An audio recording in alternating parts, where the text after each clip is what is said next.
Hey, everybody. Welcome back to another episode of Two Dads Having a Beer, a weekly podcast where I, Brandon Labonte, the host, invite a brand new guest dad to join me on the show to talk about the same problems that every dad faces, but with a brand new and fresh perspective on how they handle that. You know, like work-life balance, kids, life. And of course, it always is a better conversation when you can do it over a cold beer. It's a conversation that you should join in on. We thank you guys for joining. And today's guest, we've got ourselves a wonderful guy all the way from the Pacific Northwest. It's Jesse Halfacre. It's good to have you here, bud. Thanks. Well, glad to be here. I'm glad you're here too. So Jesse, he sent me his bio. He's a 42-year-old married guy of 20 years. Literally had their 20-year anniversary just a couple of weeks ago.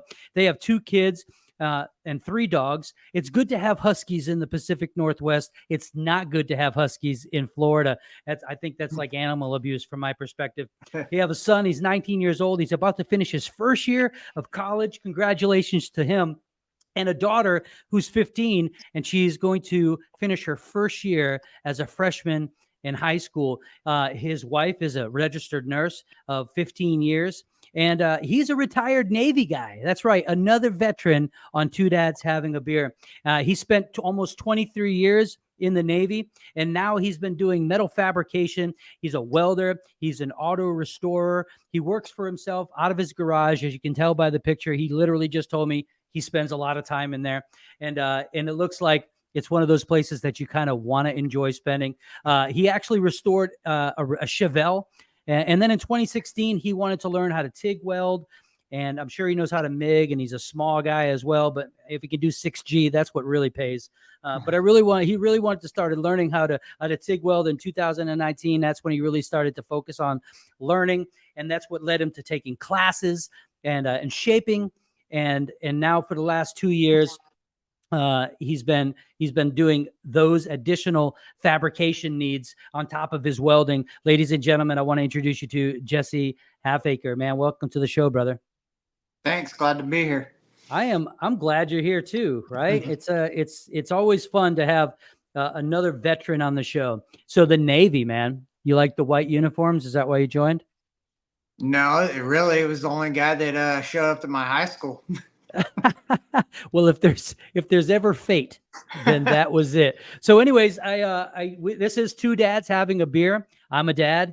You're a dad. We're going to have some conversations, but we're also going to drink a beer. What do you got there, bud? I got Wanderlust. I've never had it before. It's out of Portland, Oregon. My wife just picked it up for me this afternoon. It's IPA. It says 5 fresh Northwest hops out of the Pacific Northwest. That sounds like a very, very delicious beer. I myself have a 1985 Voodoo Ranger. It's a mango IPA, New Belgium style. Voodoo makes some really, really great beer, and I bought this one just recently. But what happened, I don't know. Look, I mean, the top kind of got smashed. Oh. I know, right? That's ridiculous. So I'm going to open it up. You got yours ready? Ready. 3, 2, 1. Oh. And because it got smashed, what happens is, oh, there it goes. I'm going to pour mine into a glass. Smells good. Mine smells delicious. Mine definitely smells like a mango. Oh, look at that frothiness. Bro. I'm going to let that settle for a minute. And I'm going to take this.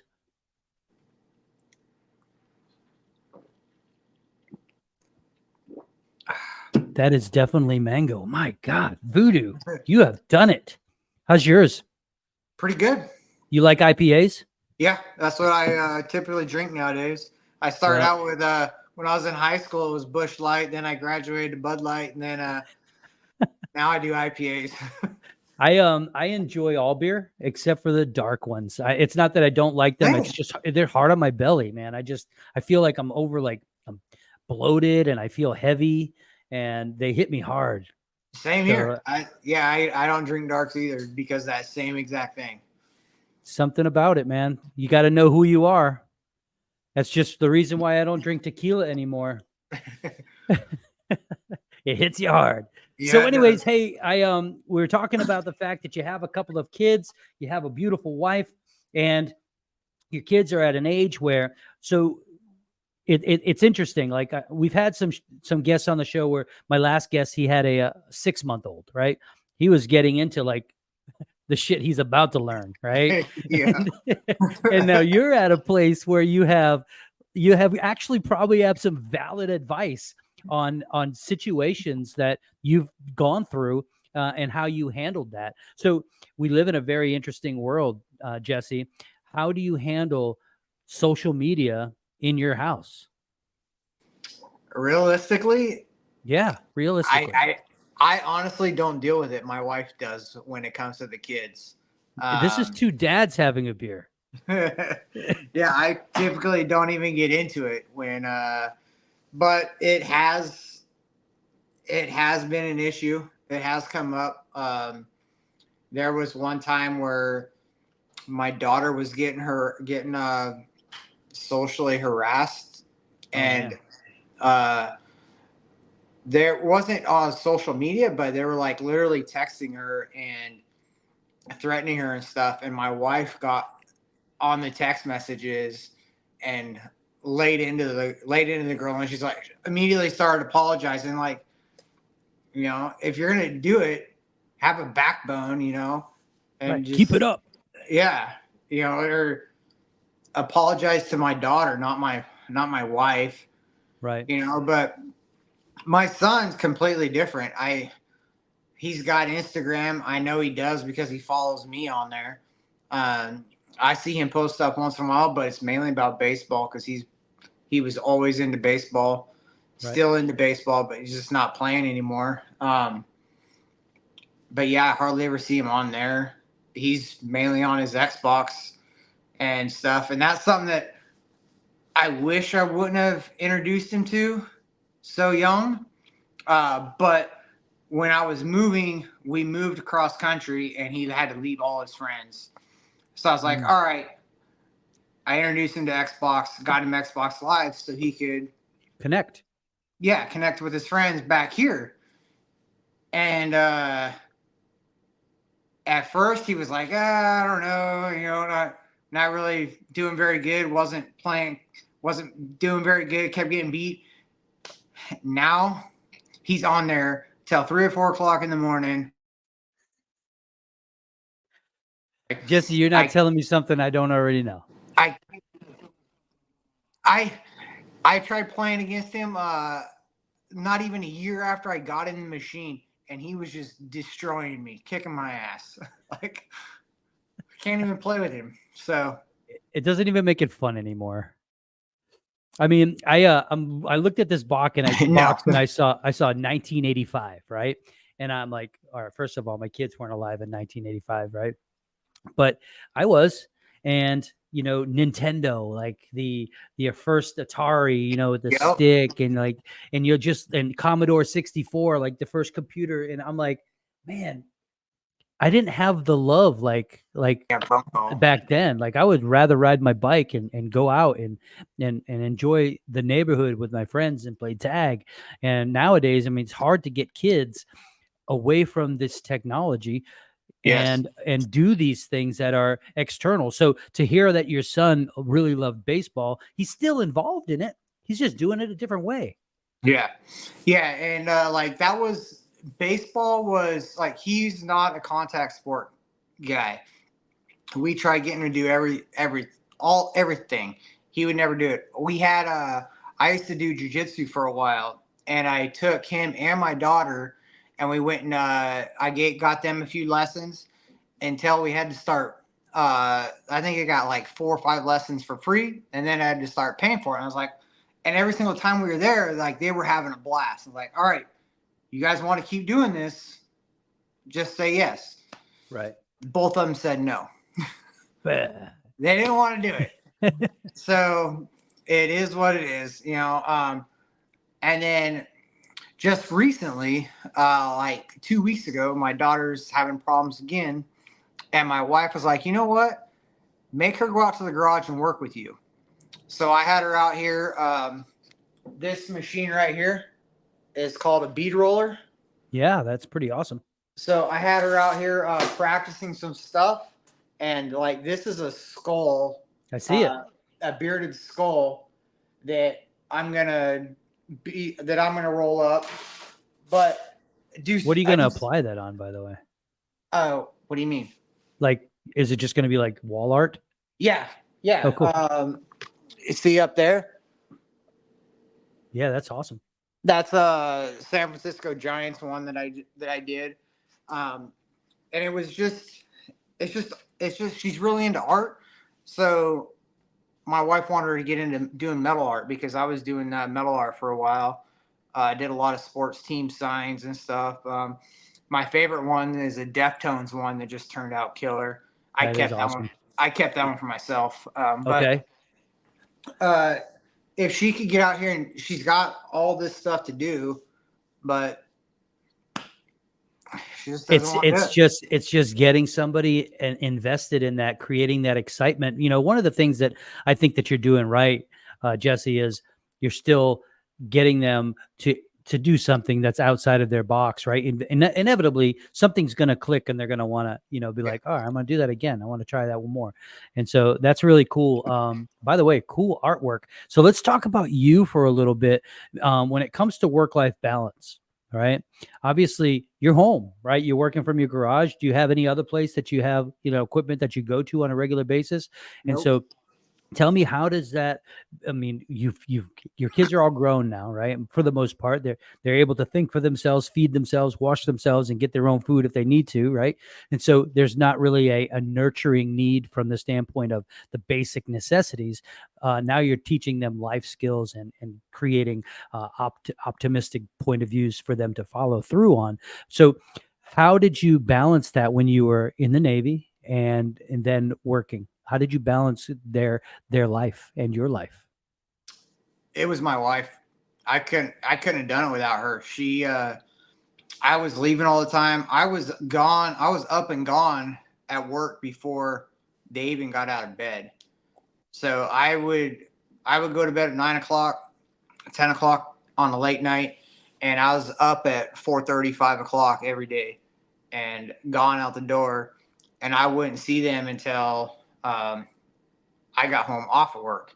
Typically, that was most of my career. I didn't get off till 4 o'clock, and then later on in my career, I started getting off, earlier. The last 2 years, I think I was home by noon almost every single day.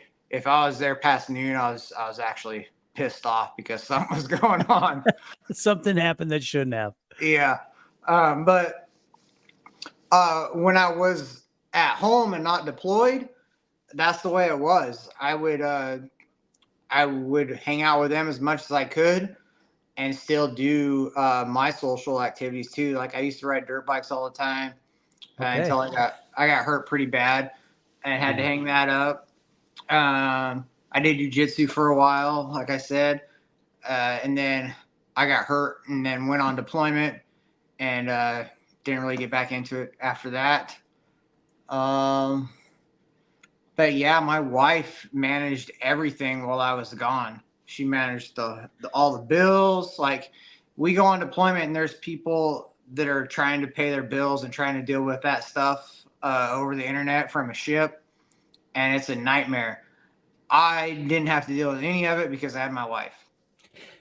So obviously, one of the things that I'm always amazed at, and I have an amazing wife myself, right? And so I feel like, I know that I do a lot, right? And I keep myself busy and I love the kids. But if I really take a step back and I think about the balance, it's it's definitely on her side. She does a whole lot more than me, and I guess and she's much more pretty than me. So I mean, she has it on both ends, and I'm sure that in the same scenario as you, it's just really grateful to have a partner and a spouse and a life friend who can handle all the things that need to be handled and does it selflessly. And so, being a dad, there's still being a husband, right?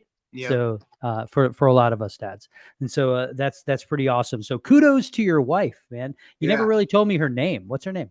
Lisette. Lisette. Wow. Yeah. That sounds like an 80s rock band singer. Could be. It Could could be. be. She's the very first one I ever met. And I think she's the singer of that song from Top Gun. Is that why you joined the Navy? no. No. I joined the Navy because I didn't want to work in a lumber mill for the rest of my life. And I knew that in high school. Like where I grew up, it was the lumber mill or, very rarely people got out. And Facts. my way out was going to the military, and the Navy's the only one that came to my high school. So Isn't that so crazy? I'm an Army guy. You know, I get sick on a canoe, so I tried to stay away from the ocean at any costs. But I mean, kudos to you for taking the initiative and doing something that's bigger than yourself. That's really what the military is about. I mean, it's yep. obviously love of country, but it's a selfless act, and so a lot of people don't understand that. And Yeah, and but I didn't understand that stuff at first when I joined. The only reason I joined is because I didn't want to work in the damn lumber mill. It just listen, I mean, the initial reasons yeah, always change to why you yep, stay. I mean, if you only did 4 years, right, it's one thing, but you did 20 something, yeah, which is pretty amazing. yeah. The crazy thing was it all started to change in boot camp. I was in Wow. boot camp at service week, and the USS Cole was bombed, and Wow. it started. That's when things started changing for me, and then like I was planning on still getting out after 4, but my wife's military. Her dad, her stepdad, uncle, all in the Navy, and so she really wanted me to stay in. And then we had my son, and it didn't cost me a dime. And I was like, you That's know what? I'm having a lot of fun, so let's just keep on rolling with it. And like, 9/11 happened, and all that stuff was going on. So I was really enjoying it, and yeah, it was part of it was serving. Part of it was, that higher thing, doing yeah, more than myself. that's pretty awesome. Hey, everybody, if you're listening to this podcast, we want to thank you so much for joining us today. This segment is actually brought to you by our sponsor, Valen Vital Health, my trusted partner when it comes to expertise with remarkable healthcare. Valen Vital Health is run by a medical director, Rob Swan. He's a veteran and he's also an ARMP. Rob and his team at Valen Vital Health, they offer telehealth services in states that I've never even been to. It's across the United States from Washington to Ohio down to Colorado. They specialize in weight loss management, testosterone replacement therapy, and they provide personalized health care to achieve your health goals. If you're in the Edmonds, Washington area, Valen Vital Health also offers some walk-in services for your convenience. So whether it's a virtual visit or you need an in-person appointment, you can trust the expertise of Valen Vital Health and their dedicated team. So if you need to get in touch with them, you can reach out to them at valenvitalhealth.com. Give them a call. And if you mention Two Dads Having a Beer and you're a veteran, you'll get yourself a 15% discount. Hey, thank you again for joining me, Jesse. This is the thing that I love about this show is like you get the opportunity to meet some really, really cool dads, enjoy a nice cold beverage while you're doing it. And then we get to talk about the work that you do now. I'm super thrilled. Like, not only do I host a podcast show, but I own a lawn care business and I'm also a full-time recruiter at a mechanical company. And I've been hiring welders like crazy, 6G welders, TIG welders, MIG welders. We don't do any structural stuff, but a lot of like duct work, stainless steel and that sort of stuff. So tell me, what exactly are some of the big jobs that you've been working on lately? Or is it all just intricate artwork stuff? No, my biggest job lately is a '57 Chevy Bel Air that I'm actually restoring. Hell yeah. It's so we got the car, and it was we had it stripped down, and it was completely not what we were expecting. There was a lot of rust in it, a lot of damage. Like frame rust or just like In the exterior body, panels? in the body Okay. panels. Um, it had been hit before, and it literally looked like they just took Bondo and filled it in, like didn't even try pulling it out. So They didn't even call the PDR guy? no, it was, yeah, it was pretty bad. But the big thing was my customer bought an Art Morrison chassis, which is an aftermarket chassis company out of Tacoma, Washington. Okay. This chassis itself is 30 grand. Snap. Yeah. And it's got independent rear suspension. So the rear end housing is just enormous. Right. I set the body on the car, on the chassis, and it wouldn't go down. So let me just get this straight. First of all, a 57 Chevy is a Yep. massive, massive body in and of Yes. itself. So the chassis that you bought is even larger. Like it didn't even. So do you have to split the car down the middle and open it up and add? No, I had to cut the floor out Oh, okay. to set it down. So I cut the rear end out above the rear end in the floor. I cut that out to set it down, and then it still didn't fit. And I was like, you know what? There's rust in the floor. I'm gonna have to do repairs anyways. So I cut the entire floor out and made the entire floor from scratch, from the firewall down all the way back through the trunk, transmission Really? tunnel, everything. Yeah, I did it all. And now I'm working on the engine bay, doing a custom engine bay and stuff like that. But this car is automatic. it's been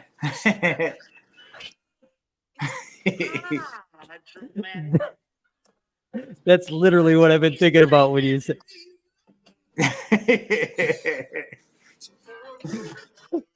Were you sliding? All right. Anyways, I had that in my head when you said 57 Chevy. I'm like, this dude is literally like, let me see your hair. Is this slicked back? Do you have a greaser's jacket? I don't have any damn hair. Oh shoot, man. That's all right, man. I didn't mean to throw that out there for everybody who's watching. All 5 people, including my mom. So you were saying you had to cut the bottom, the floor out to get it down. And then you had to probably do some structural welding to kind of connect it to the frame. I made a floor structure that matched all the body mounts on the chassis, and then covered that with sheet metal panels that I bead rolled up and welded it to welded that, and then I welded that to the body. So the body mounted to the floor structure, and the floor structure bolted to the chassis. Man. And it all worked out really, really good. It's a lot heavier. Sure. But the car is it's solid. It's gonna be I could literally stop right now. If my customer said, you've done enough, take it to a body shop, they could there would probably be a thin skim coat of Bondo over the car, which is what it's going to get anyways, but it would be way faster for them to finish this thing off than it was before, and it'll be 100 times better. That's pretty amazing, man. I've always loved body work, man, and the way that it is an art. Yes. It absolutely is an art. And if you don't prep that surface, you're like you said, you're going to be using so much product in areas like you hit a really big bump and all of a sudden half your front fender falls off. Yeah. No. What was that? What was that? Definitely don't want that stuff. So yeah, I've been doing a lot of metal finishing and bumping everything out and getting it to the right shape and everything, doing as much as I possibly can before it goes off to body and paint. And I talk with a guy, I've actually taken a few classes with him down in Southern California. He's got a body shop, and I talk to him almost on a daily basis, just random shit or about the car. Fantastic, man. And so obviously that's a passion of yours, and you've taken a passion of working on cars, working with metal fabrication, welding, and created a business out of that. And so kudos to you, man. A lot of guys don't take that initiative, right? My wife was reading a book recently, and I'm going to read this book, but I haven't yet. It's something about the art of not giving a fuck, right? Mm-hmm. And sorry for my language for all you listeners out there, but that's literally the name of the book. Yep. And, so some of the things that's important to know is a lot of guys, but, from a dad's perspective, we just get so inundated with all of the things that are happening in our family that we just get stuck in the trenches. And we forget that we have strong capacities within ourselves to kind of to to actually give that big F, right? And do Yeah. something. So it's about action. It's about moving forward. It's about not being fearful of the things that make us afraid, but kind of conquering those things. And, holding the world on our shoulders is really not that big because, well, we've got a family, right? And they should be helping us support those dreams. And at the end of the day, you're taking that and you're moving forward with it. So, man, that's awesome. Yeah. Speaking of that, I was just talking to a buddy of mine. We actually made chief together in the Navy. He's still in. He's in on deployment right now, and we were talking about mental health and stuff like that. And it's a big thing in the military right now. It's a huge thing. Massive. And he was talking about how he was just, and I was in the same boat, drinking all the time, coming home, going to work pissed off, coming home pissed off, and just, drinking. And he was like, because we were always trying to be better. We're always trying to push what we were taught when we were younger. And it's just not that way anymore. And Right. he's like, you know what? I just had to say, I don't give a fuck and just roll with it. And he's like, he said he just started doing that about a year and a half ago. He just said, screw it, and just goes in and does his job and rolls with the punches. And he's like, I've quit drinking. My health is on the rise. Like, I'm feeling much better.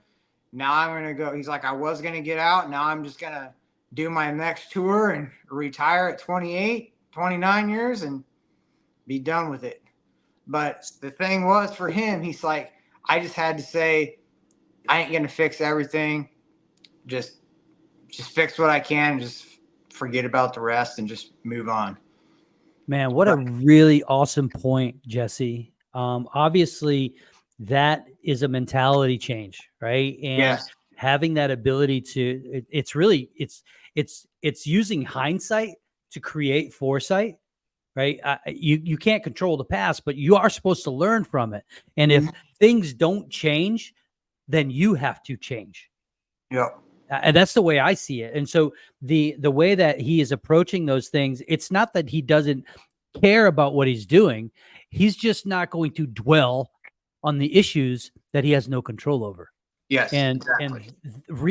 the reality is that is huge. And so many dads can take that issue and just like get into corners. Like I know that I've been in that place before, and I'm sure that you have too as well. Like there's something happens in the family and you just kind of like, you don't have any way to fix it because I'm a fixer. I like to put my hands to something. I like to put my mind into work, and I like to come up with a solution. And when that doesn't happen, I get very frustrated. Yeah. There's been times when my wife, she'll just be trying to vent to me and I will go take action on it. And then I get in trouble for taking action so fast. Bro, She's I like, want to give you a big hug right now because I feel like we're the same human. yeah. She's like, I was just trying to vent to you. I didn't want you to go do something about it. Like, well, you shouldn't have told me then. Right, because that's not who I am. No. And it's my wife is like that too, and I love her to death. But she'll start talking, and I'll be like, "Oh, you should do that." She's like, "I just want you to listen." Yep. And I'm like, it's really hard for me. Yeah, but I've been practicing and I've been working on that. I promise. And it's very difficult for me. But from the standpoint of where you're at, Jesse, you've been with your wife for 20 something years, right? You really know who she is. She knows who you are. And yet this still creeps in to your life. Yes. Yes. So all the time. At this point, you would think she would know shit ain't going to change. Yeah. Yeah. So it's a high five for you, man. So no, listen, it's been a great show. I definitely want to keep in contact with you. I'm going to be, I like to travel. My wife likes to travel. My wife likes to travel, and I like to go with her. And we're going to go out west and visit Rob and Valen Vital Health and the team out there. But we're also going to just kind of explore. And if you're in that area, how close are you to Edmonds? Probably hour and a half. 2 hours. We should hook max. up, have a beer, introduce Absolutely. ourselves, shake each other's hands. And hey, listen, thank you so much for joining the show. But one last question before we go, I kind of ask this to everybody that is on the show. If there was one famous person in history, no matter who it is, who would you have a beer with? I don't know. That's very hard. Who do you have on your shirt? That's Matthew McConaughey from Dazed and Confused. It's right. That's what I like about them high school girls, man. I Yeah, get it's- older and they stay the same age. It's a That great- is not true, by the way. That's just a No. line from a movie, folks. Yeah. Shit, I don't know. That's a tough question if you haven't been prepped Yeah. for it. Because being That prepped is. for it, people start saying, "Oh, Ben Franklin." Yeah, yeah. So I don't know if you heard about the COVID cruise on with the Theodore Roosevelt. No, tell me about that. So my last deployment was on the Roosevelt. It was during COVID, and my skipper got fired, Captain Crozier, Man, and because he sent an email asking for help, and somehow it got leaked to the press, and was leaked to. It just happened to be leaked to his hometown press. He's from San Francisco. my God.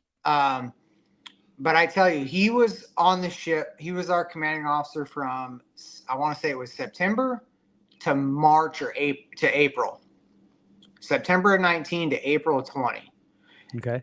I seen him more times, and the morale of the crew was so much higher in that 6 months than it was the previous year and a half that I was on that ship with the previous skipper. Wow. He got fired for doing what he thought was right, for asking for help. So, just the morale that he had, the mentality that he was walking around the ship, walking through seeing the sailors, walking through the mess decks. I never seen our previous skipper. The only time I seen our previous skipper was when he was at captain's call and when he was leaving the ship. That was it. So he's not. He's obviously not dead. But I didn't say dead. I said historical. I would love to have a beer with him because I would like to hear his side of the story, exactly what happened. Because after he got fired, the Secretary of the Navy flew out to Guam, and I don't know if it was real or not, but I heard that it was a $250,000, $500,000 trip for him to fly out to Guam and go visit the carrier, where he bashed our skipper for 15 minutes on the 1MC and then left. And then 2 days later, when he got home, he resigned because he said that when he was bashing our skipper, he's like, he was either too stupid or naive to believe that his email was not going to be leaked. It's unfortunate. At the same time, this guy's doing this rant on the 1MC where the entire carrier just chanted the skipper off when he was leaving, thinking this guy's not going to be recorded and not going to be leaked. Like, come on, man. What an idiot that guy was. I agree with you. Hey, listen, watch what you're saying. That guy might be watching our show. He might be one of those 5. No, I'm only kidding. He's probably not. But I think that's a great person to have a beer with. And honestly, when there is devastation in somebody's life like that, that person, that skipper, he's probably better off right now than he's ever been internally. Yeah. Right? Maybe he's not, in charge of a 600 men on a boat or anything like that or more. But internally, he knows that his decisions that he made were for the betterment of everybody, the world, specifically, during that COVID time.